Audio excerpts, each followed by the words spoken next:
the subject of male and female as approached from the Bible, and in conjunction with the image of God, male and female created in the image of God. I feel like I say this with every subject, but this is an interesting subject. And approaching it, we know what the image of God is. We've seen from the Bible what the image of God is. That is the blueprint of the religious world, which is the philosophy of the religious law. And male and female, having gone through that, having seen what male and female is, that male and female is a species created in the image of God. And if the image of God is philosophical, if the image of God is the philosophy of the religious law, then the male and the female created in the image of God, they are not literal male and female, but they are, as we saw, Jew, Gentile. They are circumcised, uncircumcised. Both the circumcised and the uncircumcised, both the Jew and the Greek, are created in the image of God, or are having a foundational core atmosphere that is the philosophy of the religious law. And seeing the differentiation between male and female, male, Jew, female, we can say, is the Greek, is the uncircumcised, is the Gentile. Why can we say this?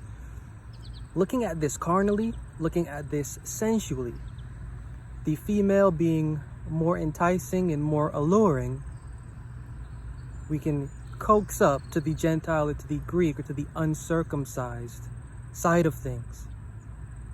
So the Jew and the Gentile, both created in the image of God, are to carry out a work together within the religious world, to both subdue and to dominate it. And what I want to spend time on now is getting more into the fabric of male and female. What makes the male male? What makes the female female? We saw what made the female female. Again, the allure. We remember the saying in John 3:6, that which is of the flesh is flesh, that which is of the spirit is spirit. Well, there's a division there. And the division, I like to take the example of the pair in Eden from Philo. So when Philo was breaking down what that pair in Eden represent, Adam and Eve, when he's talking about the creation of Eve, Philo likes to say how the man was put to sleep. And when he was put to sleep, the female was born. And so separating the two, in order for the female to be born, the man's eyes must be closed. The man's eyes representing the logic. In order for man to become female, or to give birth to female, logic must get shut down, because the female doesn't so much rely on logic, they rely on feeling of body, or feeling within body. The difference between male and female: male, logic. Female relies on the body and on the feeling from within the body. Again, that which is of the flesh is flesh, that which is of the spirit is spirit. There's an experience for the body of the belief, and there's an experience for the spirit of the mind of the belief. Two different ways of going about this. And that's how you can look at male and female created in the image of God. And we're going to look at this still in the carnal, sensual sense. According to the scriptures and according to the opinion within the Bible, the Jew side of things, the circumcised side of things, is more logic than the Greek side of things or the Gentile side of things, or the male side of things is more logical than the female side of things. Why? Why is that? Because on the male side of things, and remember, staying in the context of the male and the female created in the image of God. So we're going to be attacking this completely different. This is going to be very different. We have some things to read and then some things to dialogue about, because the way that this subject, and we're going to approach this subject from sensually, carnally, we're going to be looking at why is it that the male, or the ideal from within the scriptures, that the Jew's image of God is better than the Gentile or the Greek side of things. In our previous meeting, we saw, or we linked the female to what is Greek, to what is Gentile, to what is uncircumcised, due to sensually looking at how alluring the form of the female is. The female form is alluring.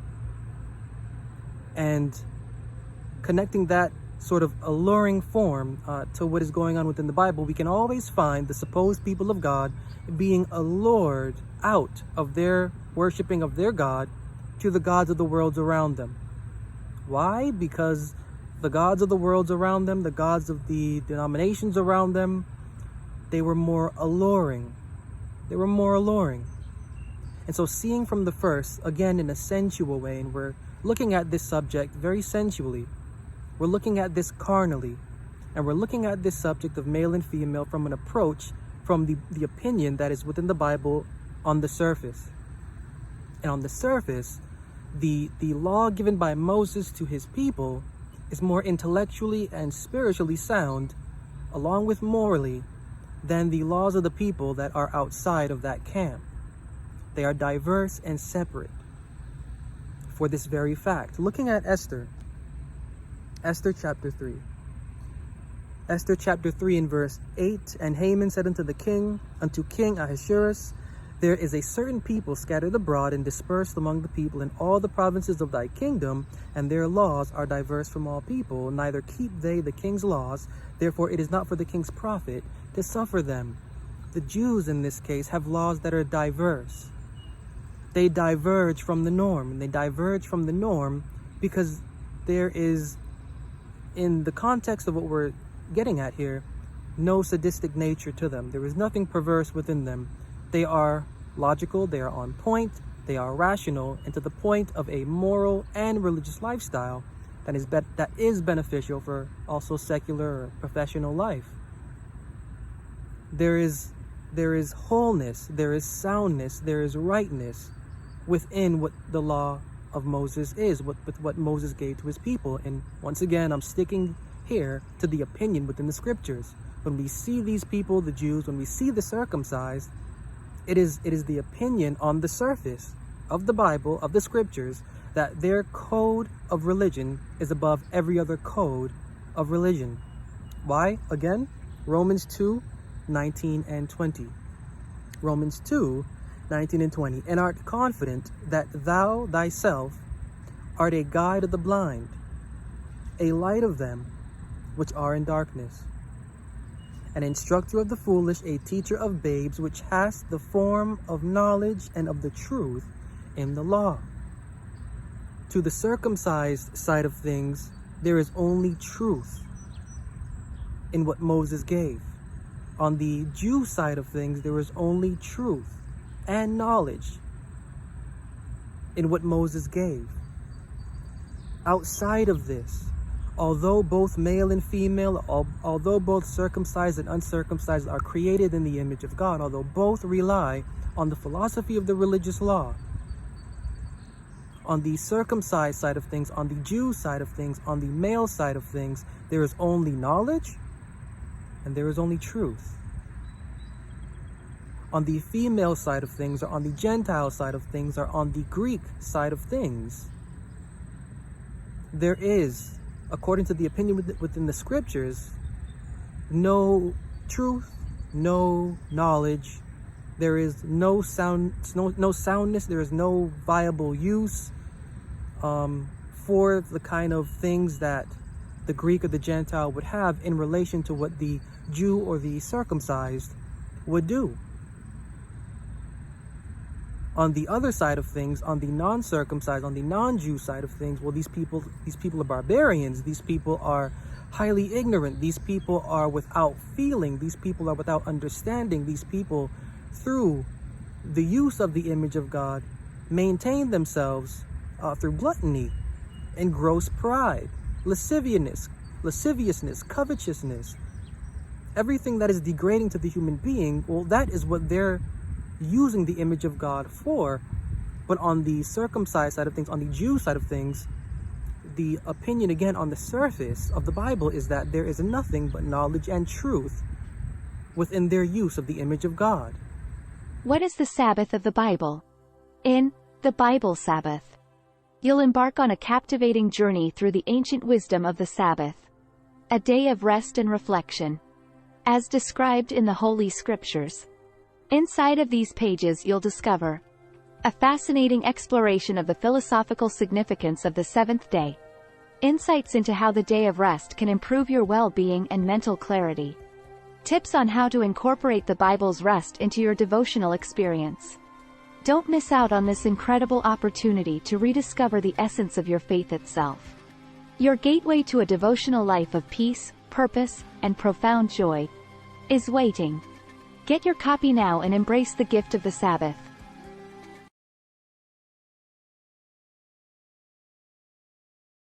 Now, if we had to just go by the general opinion or the surface understanding of the Bible, we would only understand one side of things and see things from the perspective of the Bible's surface.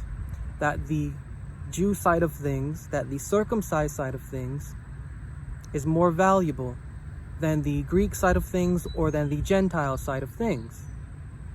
It is more valuable because there is nothing perverse within the Jew side of things, the circumcised side of things, or the male side of things. But the female is enticing.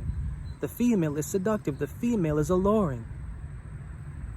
The Greek or the Gentile in context. Why? Just looking at Philo here from Special Laws 1. Philo Special Laws 1, a bit of a reading here. In addition to this, the lawgiver also entirely removes out of his sacred code of laws all ordinances respecting initiations and mysteries and all such trickery and buffoonery, not choosing that men who are brought up in such a constitution as that which he was giving should be busied about such matters, and placing their dependence on mystic enchantments should be led to neglect the truth and to pursue those objects which have very naturally received night and darkness for their portion, passing over the things which are worthy of light and of day.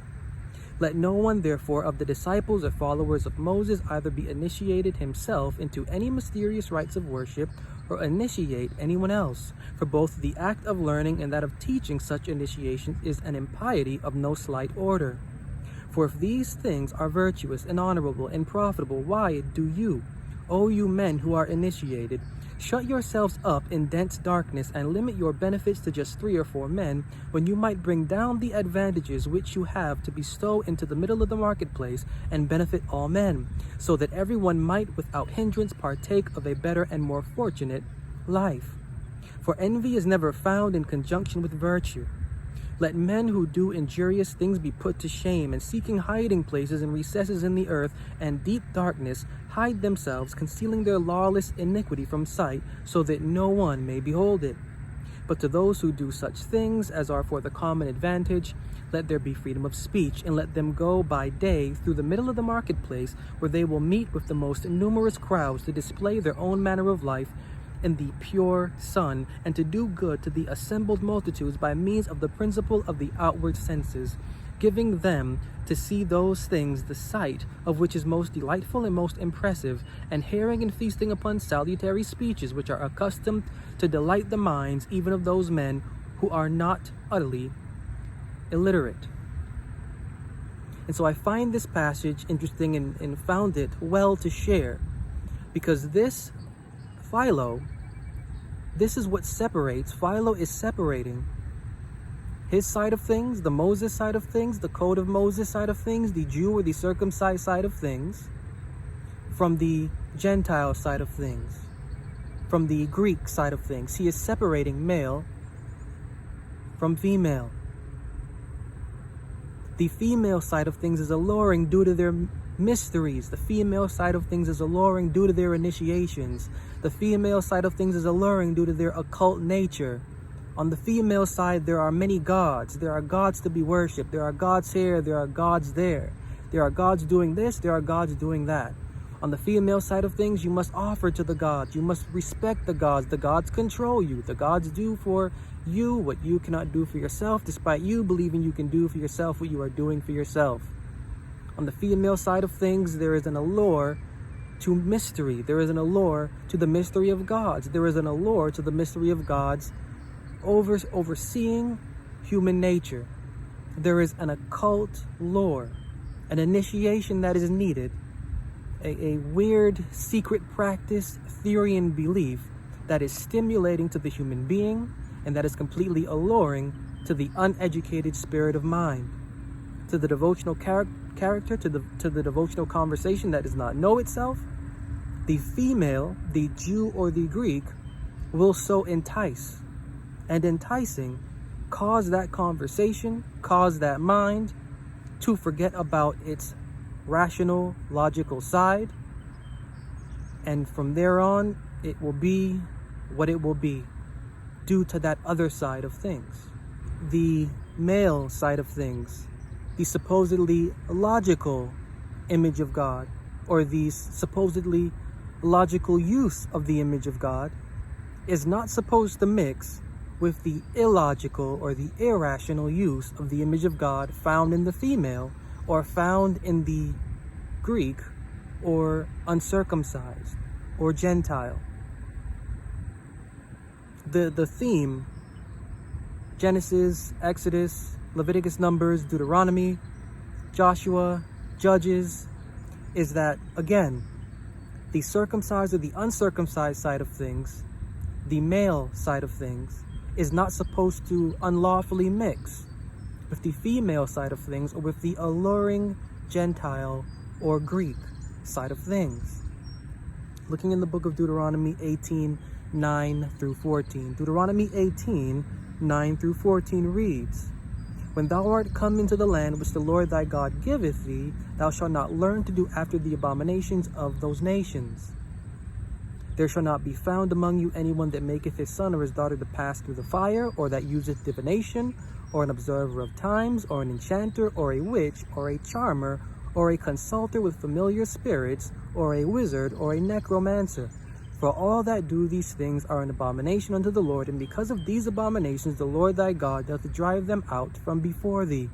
Thou shalt be perfect with the Lord thy God, for these nations which thou shalt possess hearken unto observers of times and unto diviners. But as for thee, the Lord thy God hath not suffered thee to do so." Again, there is a separation here from male and female. Separation. And once again, this is not literal male and female. This is not literal male and female. These are species of denominations ruled by the image of God, which is the philosophy of the religious law. On the male side of things, we have the Jew. On the female side of things, we have the Gentile. The opinion of the Bible on its surface is that the circumcised side of things is supposed to be more preferable than the uncircumcised side of things. The uncircumcised side of things does a whole lot that is unnatural, especially for the human being. And when it comes to a particular religious practice or devotional character, the uncircumcised, the Greek, the Gentile, they are alluring, and for their alluring nature, they take the mind away from the actual intention. And the supposed actual intention of the image of God, which the Jew or which the circumcised or which the male side of things honors and understands, again, I'm just sticking within the narrative, not inserting myself in here, sticking within the narrative. When it comes to the Jew, when it comes to the circumcised, they're not going for all that mess. They're not going for all that noise. What they're going for is service to one, and service to one that could bring about health temporally and internally, to maintain themselves for the government, not just of themselves, for their family, but for other families, and also for the government. Everything that the uncircumcised or the Gentile or the Greek does, it is for a strange purpose of advancement secularly or religiously in perverse ways.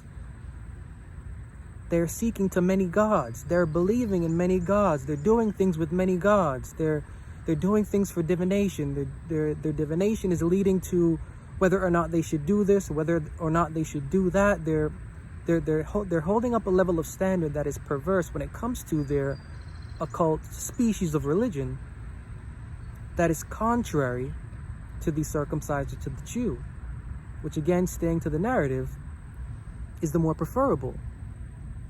Now, we have an example of how the Gentiles use their law from Ezekiel 21, 21 and 22. Ezekiel 21, 21 and 22 reads, "For the king of Babylon stood at the parting of the way, at the head of the two ways to use divination. He made his arrows bright, he consulted with images, he looked in the liver. At his right hand was the divination for Jerusalem, to appoint captains, to open the mouth in the slaughter, to lift up the voice with shouting, to appoint battering rams against the gates, to cast a mount, and to build a fort." An example of how the Gentiles use the image of God is here, where you have the king of Babylon using the liver of an animal, for the sake of understanding how to act against the people of Jerusalem. A genuine relationship with the Bible can be difficult. Sometimes we don't know where to begin. Sometimes we don't know how to trust our experience. Sometimes we may be afraid to get too close to our Creator. Perfecting and Reforming Personal Religion will be your guide. This book will make sure your spiritual journey is fulfilling. Don't miss this opportunity to elevate your devotional practice. Embrace the wisdom within its pages and embark on a journey of self-discovery. Grab your copy now and take the first step towards a more fulfilling and enlightened life.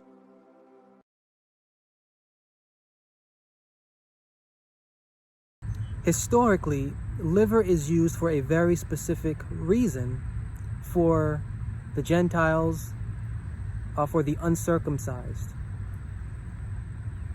Now, and it is not historically evident that the Jews used liver in this sense.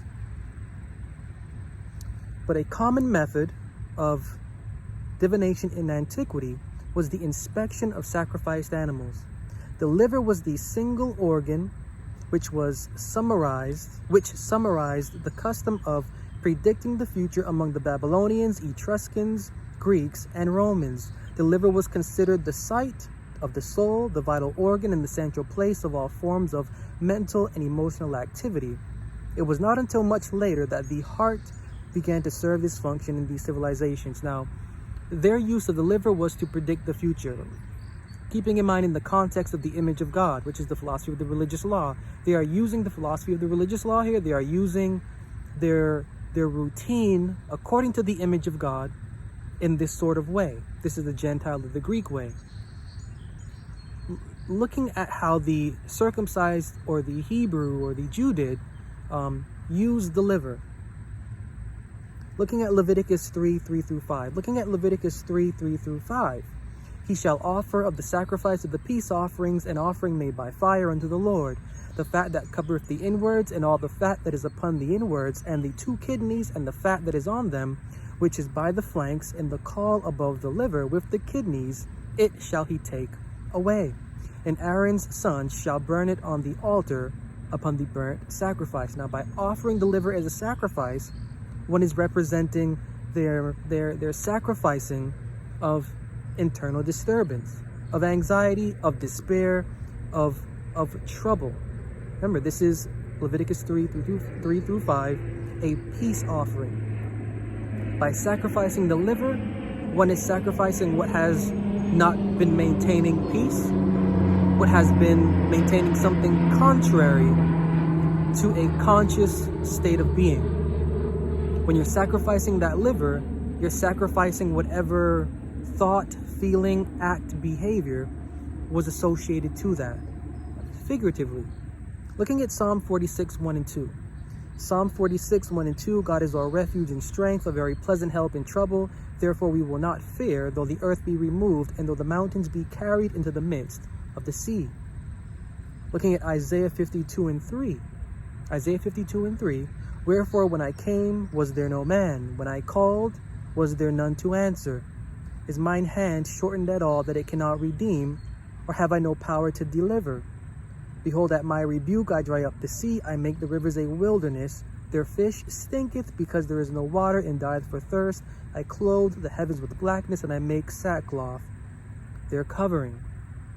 While the Gentiles are using liver to look for a way or a future sign of attacking for conquering, the Jew, the circumcised, the Hebrew, is offering the liver up in offering as a sign of, I will commit my fear to my God. I will commit my anxiety to my God. Whatsoever has not been purified within me or able to be purified, I am sacrificing that to my God for peace. And that by doing so, I may have what I find not able to be purified, mysteriously purified. The Gentiles aren't using that so. And I'm bringing that example out just to show a difference here. Just to show a difference in opinion, just to show a difference between the male and the female, and just to show how alluring one is, the Gentile, the Babylonian, the Greek, the uncircumcised, and how more logical or how more rational the circumcised or the Jew or the Hebrew is supposed to be when it comes to looking at organs and offering them up for sacrifice.